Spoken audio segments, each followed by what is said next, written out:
नमस्कार दोस्तों, मैं मनोज शुक्ला स्वागत करता हूं आप सभी का डिस्कशन विद मनोज के इस चैनल पे, जहां पर हम आज डिस्कस करने वाले हैं Mazagon dock shipyards limited, ship builders limited. इसमें जो वैकेंसीज निकली हैं उनके बारे में। वैकेंसीज कौन कौन सी हैं आप देख सकते हैं यहाँ पर कुछ निकली हुई हैं। एक है ग्रुप ए की जिसमें 10th पास मांगा गया है, एक है ग्रुप बी की जिसमें ITI मांगा गया है, और एक है आपकी ग्रुप सी की, देख सकते हो यहाँ पे, जिसमें 8th पास मांगा गया है। ठीक है, तो इनके एक एक डिटेल हम लेंगे यहाँ पे। एक बात ध्यान रखिए, ग्रुप ए बी सी आपने देख लिया। आपको ये ध्यान रखना है कि जिसके पास भी ITI है वो ना ही ग्रुप ए भर सकता है और ना ही वो ग्रुप सी भर सकता है, क्योंकि ऐसा अगर बाद में पाया गया कि आपके पास ITI था और आपने ग्रुप ए भरा है या ग्रुप सी भरा है, तो आपको वहां से कैंडिडेचर को कैंसिल कर दिया जाएगा, आपको वहां से भगा देंगे। ठीक है, तो ITI वाले सिर्फ ग्रुप बी भर सकते हैं, और जो सिर्फ 10वीं पास है वही ग्रुप ए भर सकते हैं, और जो सिर्फ 8वीं पास है, 8वीं तक की उनके पास, वो अपने सी ग्रुप भर सकते हैं। अब एक चीज याद रखिए, ग्रुप ए और ग्रुप सी क्या सर दोनों भर सकते हैं? अगर मेरे पास 10वीं, तो हाँ, आप दोनों भर सकते हो। अगर आपके पास 10th पास हो आप, तो आप ग्रुप ए भी भर सकते हो, लेकिन दोनों के लिए एप्लीकेशन फॉर्म अलग अलग होगी, दोनों की एप्लीकेशन फीस भी अलग अलग होगी। तो कोई भी एक आदमी दोनों ग्रुप की भर्ती भर सकता है अगर वो 10वीं पास है। तो कौन कौन सी भर सकता है? एक ए ग्रुप की और दूसरी सी ग्रुप की। ठीक है, वो बी ग्रुप नहीं भर सकता। क्यों? क्योंकि उसके पास क्या है? ITI। और साथ साथ बोला ना, अगर ITI है तो आप ग्रुप ए और ग्रुप सी नहीं भर सकते। ठीक है, तो ध्यान रखना, अगर किसी ने ITI की है तो ग्रुप ए नहीं भर सकता, वो ग्रुप सी नहीं भर सकता वो।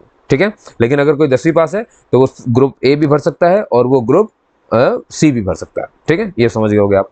चलिए चलिए, बहुत अच्छे समझ गए। और 12th पास वाले भी कर सकते हैं, लेकिन आपको ये एज याद रखनी है कि ग्रुप ए में जाने के लिए आपकी जो उम्र है वो 15 से 19 साल के बीच में होनी चाहिए। आप 15 से 19 साल के बीच में हो, ये ध्यान रखें। अगर ITI कर रहे हो और ग्रुप बी भर रहे हो तो आपकी एज लिमिट 16 से लेकर के 21 साल तक के बीच में होनी चाहिए। और जिनकी एज भैया 14 से 18 साल के बीच में है और 8वीं पास वाले, है ना, तो ये उसमें भर सकते हैं। तो एज यहाँ पर देख सकते हो आप। ठीक है, तो अब कौन कौन सी पोस्ट है उसके बारे में बात कर लेते हैं। जैसे कि देखो, ग्रुप ए में कौन कौन सी पोस्ट आती है? इलेक्ट्रीशियन हो गई, फिटर हो गई, पाइप फिटर हो गई, और स्ट्रक्चरल फिटर हो गए। तो सारे के सारे ये इलेक्ट्रीशियन, फिटर, पाइप फिटर और स्ट्रक्चरल फिटर, ये कौन से बेटा? ये हैं ग्रुप ए 10th क्लास वाले। ठीक है, अब आपको ध्यान रखना है, जब आप सिलेक्शन हो जाएगा आपका, तो 2 साल की आपकी ट्रेनिंग होगी, है ना। ग्रुप ए के लिए बात कर रहा हूँ, सबके लिए ट्रेनिंग अलग अलग है। अभी सिर्फ ग्रुप ए, तो मान लो आप इनमें से किसी एक के लिए भरते हो, तो यहाँ पे पोस्ट देख सकते हो आप, कितनी कितनी पोस्ट है अपनी कैटेगरी वाइज। ये देखो, ये जनरल के लिए है, ये OBC के लिए है, ये इकोनॉमिक वीकर सेक्शन, ये SC ST। ठीक है, और ये टोटल है। तो देखो, जब आप 2 साल की ट्रेनिंग है, तो 2 साल की ट्रेनिंग में आपको पैसे तो मिलेंगे, स्टाइपेंड मिलेगा। तो याद रखना, 2 साल में पहले साल, ठीक है, पहले साल की मैं बात करूँ तो पहले साल में भाई इसको 2 हिस्सों में तोड़ दो, एक 3 महीना, एक 9 महीना। ठीक है, तो 3 9 12, 1 साल हो जाएगा। और 2 साल की ट्रेनिंग है, तो 2 साल में मैं पहले साल की बात कर रहा हूँ। पहले साल में आपको 3 माह तक 3000 रुपए देंगे पहले साल में, और उसके बाद बाकी बच्चे 9 महीने में 6000 रुपए देंगे। ठीक है, ये 1 साल का हो गया आपके। और जैसे ही आप अगले साल की ट्रेनिंग में आओगे तो आपको 6600 रुपए मिलेगा। समझ गए? और फिर इसके बाद आप जो भी कंटिन्यू है वैसा, है ना, फिर आपका चलेगा। अब यहाँ देखिए, अब देखिए ग्रुप बी, अगर किसी ने ITI से भर दिया है, ग्रुप बी अगर ITI वाला है और ग्रुप बी भरेगा, तो उसको भैया इतना मिलेगा। 1 साल की ट्रेनिंग है उसमें, और 8050 मिल रहा है, और एक जगह मिल रहा है 7700। सर ये कौन सा है? इसमें आप देखोगे कि बीच में डिवाइड है। ठीक है, डिवाइड का मतलब क्या है?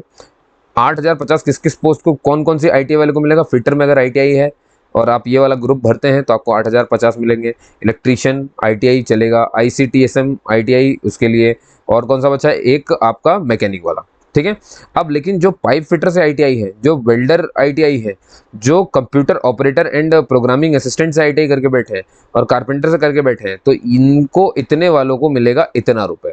ठीक है, और इतने वालों को मिलेगा 8050 रुपए। ठीक है सबके सब ITI ही, बस चाहिए इतना। समझ गया? 16 से 21 साल की उम्र, और ये सामने इनकी पोस्ट लिखी हुई है। तो मैंने बता दिया कौन कौन सी वेल्डर या जो भी कंप्यूटर ऑपरेटर अगर आपके पास है ना, तो आप उसको भर सकते हो। और 8वीं में देख लो भैया, 2 ही पोस्ट है, एक है रिगर की और एक है वेल्डर की, जो कि गैस एंड इलेक्ट्रिक वाला है। ठीक है, इसकी 40 पोस्ट है और इसकी 31 पोस्ट है। तो रिगर वाले में 2 वर्ष की ट्रेनिंग है, और गैस और ये वेल्डर वाले में 1 वर्ष 3 माह की ट्रेनिंग। ठीक है, लेकिन अब दोनों के लिए कॉमन देखो जरा, इसमें दोनों में ही पहले 3 महीने में आपको 2500 रुपए देंगे, दूसरे के 9 महीने में आपको 5000 रुपए देंगे, और द्वितीय वर्ष में आपको 5500 रुपए दिए जाएंगे। ठीक है, और आपकी एज इतनी होनी चाहिए। तो ये हमने बात करी इनके बारे में कि भाई कौन कौन सी पोस्ट और उसकी क्या क्या एलिजिबिलिटी, कौन भर सकता कौन नहीं भर सकता है।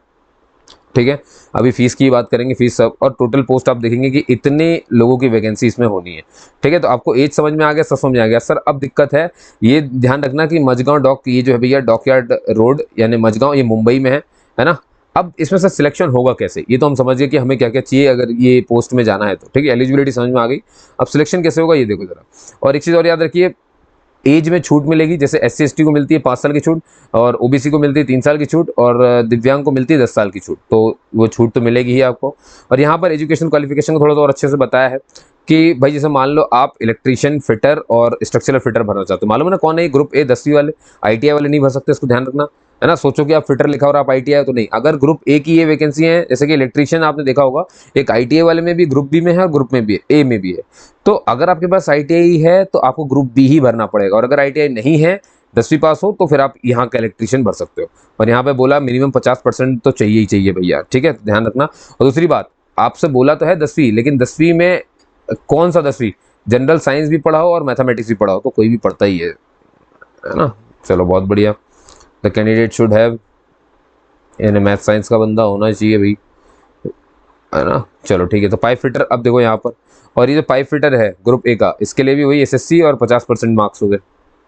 चलो बहुत बढ़िया। ग्रुप बी आईटीआई की बात करें भाई, तो ग्रुप ये आईटीआई वाले हैं, यहाँ पर देखो स्ट्रक्चरल फिटर ये आईटीआई वाला, ये आईटीआई चाहिए, इलेक्ट्रीशियन आईटीआई चाहिए ऐसी, और ये electronic mechanic, pipe fitter, welder और कंप्यूटर ऑपरेटर प्रोग्रामर, है ना, और अपना कारपेंटर, इन सब के लिए आईटीआई वाले हैं। तो इनमें साफ साफ बोला आईटीआई पास होना चाहिए आपकी रिस्पेक्टेड फील्ड में। अगर आप फिटर में जॉब चाहते हैं तो फिटर में होना चाहिए, इलेक्ट्रीशियन में चाहते हैं इलेक्ट्रीशियन में, इलेक्ट्रॉनिक मैकेनिक में चाहते हैं तो इलेक्ट्रॉनिक मैकेनिक में आपका आईटीआई होना चाहिए, प्लम्बर, वेल्डर इस तरह से होना चाहिए, और 50% मिनिमम मार्क्स आपके पास होना चाहिए। अब कंप्यूटर ऑपरेटर हो या कारपेंटर हो, जिसमें भी आपको भरना जो वैकेंसी खाली, ये आईटीआई के लिए हो गया भैया, ठीक है। चलिए, और याद रखिए इसमें साफ साफ बोला गया है कि जो अभी फाइनल ईयर में है आईटीआई के या कहीं पर भी, वो इसे नहीं भर सकते, दे आर नॉट कंसिडर्ड, तो मत भरिएगा भाई। ग्रुप सी की बात करें दोस्तों, ये 8वीं क्लास पास चाहिए, इसमें दो ही है, रिगर और वेल्डर वाली, मालूम है, तो 8th स्टैंडर्ड पास होना चाहिए, साइंस और मैथ्स उसमें होना चाहिए, पास किया हुआ आपने, मिनिमम 50% मार्क्स आपको चाहिए, ठीक है। अब एक चीज़ मैंने ये बता दिया आपको कि जो आईटीआई पास हैं वो नहीं है, ग्रुप ए भर नहीं सकते और सी भी नहीं भर सकते, ठीक है। और यहाँ पे एक बात और लिखी गई कि one applicant will be eligible to apply for group A and C both. भाई आप ए भी जो 10वीं पास है, मालूम है ना, ग्रुप ए भी भर सकता है, ग्रुप सी भर सकता है, ठीक है। और इनके लिए आपको सेपरेट अपने एप्लीकेशन फॉर्म भरने पड़ेंगे, ठीक है। चलिए बहुत बढ़िया। और देखिए यहाँ पर साफ साफ एक बात लिखी है कि 2022 से जितनी भी महिलाएं हैं उनको 30% का रिजर्वेशन दे दिया गया है इसमें, ठीक है भैया। चलो बहुत बढ़िया, आगे चलते हैं यहाँ पर, ठीक है। और देखो अब जो फिजिकली हैंडीकैप लोग यानी दिव्यांग जन जो है, वो खुद का हेल्पर ला सकते हैं, हेल्पर को यहाँ पे स्क्राइब बोलते हैं, है ना, तो वो खुद का ओन का स्क्राइब ला सकते हैं, लेकिन कंडीशन ये होती है कि वो ऐसा बंदा होना चाहिए जो उस एग्जाम में भाग ना ले रहा हो, ठीक है, और आपसे थोड़ा सा कम पढ़ा लिखा हो, ये याद रखना है आपको, ठीक है। और बस हो गया, बाकी तो आप जानते हैं इसमें स्क्राइब वगैरह के लिए एक अंडरटेकिंग भी साइन करवाते हैं ये लोग। और फॉर्म कैसे भरना है भैया, ये आपको दिख रही है ये साइट, इस पर आपको जाना है, ठीक है, http majgaon.in, इसमें कैरियर में जाना, और कैरियर में जैसे क्लिक करोगे तो ऑनलाइन रिक्रूटमेंट दिखेगा, उस पर क्लिक करना, उस पर अप्रेंटिस पे जाना, ठीक है। अप्रेंटिस पे जैसे जाओगे एक पन्ना खुलेगा, उसमें लिखा होगा create new account, create new account करना। जैसे न्यू अकाउंट क्रिएट कर लोगे तो ये आपसे फ़ोन नंबर मांगेंगे, अपना मोबाइल नंबर और आपका आपकी ID, Gmail ID, email ID जो भी होगी वो दे देना, ठीक है। इससे क्या होगा, ये जैसे ही रजिस्टर्ड हो जाओगे तो आपको मैसेज आएगा, एक आईडी और एक आएगा पासवर्ड, इससे वापस इसी में जाना, ठीक है, कैरियर में जाना, ऑनलाइन अप्रेंटिस, फिर अप्रेंटिस में जाना, और इस बार क्लिक करना, और इस बार लॉगिन पे क्लिक करना। पिछली बार किस पे किया था, क्रिएट न्यू अकाउंट, इस बार वापस वही करना है, लेकिन अब क्रिएट न्यू अकाउंट पे नहीं करना, अब लॉगिन पे करना, लॉगिन में अपना ये आईडी पासवर्ड डालना और अपना पूरा फॉर्म भर देना, ठीक है। कितने रुपए लगेंगे तो बता देता हूँ मैं, देखो जनरल वाले, ओबीसी वाले, ईडब्ल्यूएस वाले, एएफसी वाले, इन सब के लिए भैया 100 रुपये लग रहे हैं, और एससी एसटी और दिव्यांग को कोई रुपए नहीं लग रहे हैं, ठीक है। सर सिलेक्शन प्रोसेस क्या है उसकी बात कर लेते हैं, अब अपन यहाँ पर ध्यान से देखेंगे भाई, ठीक है। ये रहा भाई पूरा सिलेक्शन प्रोसेस, 3 स्टेज में होना है दोस्तों। स्टेज 1 में आपका एक ऑनलाइन कंप्यूटर टेस्ट होगा, ठीक है, और कंप्यूटर टेस्ट है ये पूरा, और ये 100 क्वेश्चन रहेंगे इसमें, टोटल 100 क्वेश्चन रहेंगे, 2 घंटे का ये पेपर होगा, ठीक है। अब वो चाहे 10th पास हो तो भी 100 क्वेश्चन है, 2 घंटे। अगर आप आईटीआई ग्रुप भी भर रहे हैं तो भी आपको 100 क्वेश्चन आएंगे अलग, आपके 2 घंटे अलग। ग्रुप सी 8 100 क्वेश्चन, और इनके भी 2 घंटे, ठीक है, और दोनों के पेपर अलग अलग होंगे भाई, ध्यान रखना। अब देखो यहाँ पर इनका, जैसे मान लो मैं ग्रुप ए की बात करूँ, मालूम है ना इसमें कौन कौन है, मैकेनिकल फिटर, पाइप या ड्राफ्ट्समैन वगैरह हो गए। इनके में सब्जेक्ट क्या क्या, इंग्लिश जीके हो गई, फिजिक्स आएगी भैया 25 नंबर की, केमिस्ट्री आएगी 25 नंबर की, मैथमेटिक्स आएगी 25 नंबर की, है ना। तो और जीके आएगा, इंग्लिश जीके आएगी 25 नंबर की, पूरा हो गया 100 क्वेश्चन आपके। ठीक, अब बात करते हैं सर आईटीआई वालों का पेपर कैसे होना है। तो आईटीआई वाले में सब्जेक्ट देख लो यहाँ पे, इंग्लिश जीके 25 नंबर की, ट्रेड थ्योरी, ट्रेड मतलब समझ गया ना, जैसे फिटर की है, इलेक्ट्रीशियन की, जो भी ट्रेड है उससे जुड़े 25 क्वेश्चन आएंगे। वर्कशॉप कैलकुलेशन और साइंस भैया ये आएगी, वर्कशॉप कैलकुलेशन थोड़ा सा देख लेना अच्छे से, है ना, 25 क्वेश्चन आएंगे इसके ऊपर। इंजीनियरिंग ड्राइंग भैया ईडी अच्छी कर लो अपने, 25 क्वेश्चन, 100 क्वेश्चन हो गए आपके भाई। अब बात कर लेते हैं जो 8th वाला जो रिगर और वेल्डर था ग्रुप सी वाला। इंग्लिश जी के 25, फिजिक्स आएंगे 25 क्वेश्चन, केमिस्ट्री आएगी 25 क्वेश्चन, मैथमेटिक्स आएगी 25, बहुत इजी से है सर। एक बजिए कंप्यूटर ऑपरेटर वाला कहाँ है, देखो तो कंप्यूटर ऑपरेटर के लिए अलग है दोस्तों, यहाँ पे कंप्यूटर ऑपरेटर वाला, उसमें 75 क्वेश्चन आएंगे आपके ट्रेड से, यानी कंप्यूटर से जुड़े हुए, समझ गए आप, है ना। और 25 क्वेश्चन आपके आएंगे इंग्लिश जीके से, तो इनका थोड़ा सा अलग है, इनके 100 क्वेश्चन अलग हो रहे हैं, तो याद रखना जिनके लिए मैंने बताया। सर सेंटर एग्जाम का मिलेगा कहाँ भाई, 4 ही सेंटर है, एक मुंबई है, एक नागपुर है, एक पुणे है और एक औरंगाबाद, यानी आपको महाराष्ट्र ही जाना पड़ेगा पेपर देने अगर आप बाहर से हैं तो। ठीक है, ये आपको ध्यान रखना है सर। ये तो हो गया पहला स्टेज, ठीक है। मान लो इसको पास कर लिया आपने अगर, तो आपको ये सेकंड स्टेज यानी डॉक्यूमेंट वेरिफिकेशन के लिए बुलाएंगे, ठीक है, और मेडिकल एग्जामिनेशन के लिए बुलाएंगे, डॉक्यूमेंट वेरिफिकेशन के लिए बुलाएंगे। जितने भी लोग सिलेक्ट हो जाएंगे भैया, इनको ये डॉक्यूमेंट वेरिफिकेशन में क्या होना है, ओरिजिनल डॉक्यूमेंट लेकर के जाना है और अपने अटेस्टेड फोटोकॉपी भी लेकर के जाना है, ठीक है, ये आपको ध्यान रखना है। चलिए, ये आप समझ गए। फिर ट्रेड अलॉटमेंट हो जाएगी, फिर आपका मेडिकल होगा, थर्ड स्टेज में आपका मेडिकल ही करवाएंगे जब आप सिलेक्ट हो जाएंगे, है ना, आपके सारे डॉक्यूमेंट सही पाए जाएंगे तो। ठीक, और अब ये कुछ बातें दोस्तों की, जैसे मान लो कि अगर हो गया आपका, है ना, तो अब आपको क्या मिलेगा बेनिफिट। तो देखिए सीएल जो है, कैजुअल लीव जो है वो 12 दिन की मिलती है मैक्सिमम, मेडिकल लीव जो है वो 15 दिन की मिलती है मैक्सिमम, ठीक है। और प्रेग्नेंट फीमेल को तो भैया 90 दिन की मिल जाएगी, हाँ, लेकिन ये जो है विदाउट स्टाइपेंड है, स्टाइपेंड उस समय नहीं मिलेगा, ठीक है।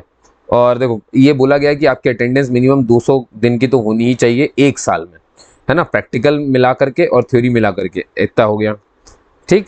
और अब डेट याद रखिए कि 7 जुलाई से ये फॉर्म खुला हुआ है, यानी कि आज ही की डेट है 7 जुलाई। तो जब ये फॉर्म आया तुरंत ही मैंने वीडियो बना दिया डिस्कशन विद मनोज पर यहाँ पर, और यही दोस्तों इसीलिए मैं कहता हूँ इसको सब्सक्राइब कर करो, क्योंकि इसमें सारे काम की चीज़ें आपको मिल जाती हैं आपकी, ठीक है। और हम बेतुकी बातें यहाँ वहाँ की करते नहीं है ना। तो मुद्दा वही है कि देखो भाई नौकरी है, बात खत्म हो जाती है, आपको फॉर्म भरना है, आपको सही जानकारी मिलनी चाहिए, इसलिए पीडीएफ बिल्कुल सही यहाँ पे पढ़ देता हूँ मैं, ठीक है, बहुत बढ़िया।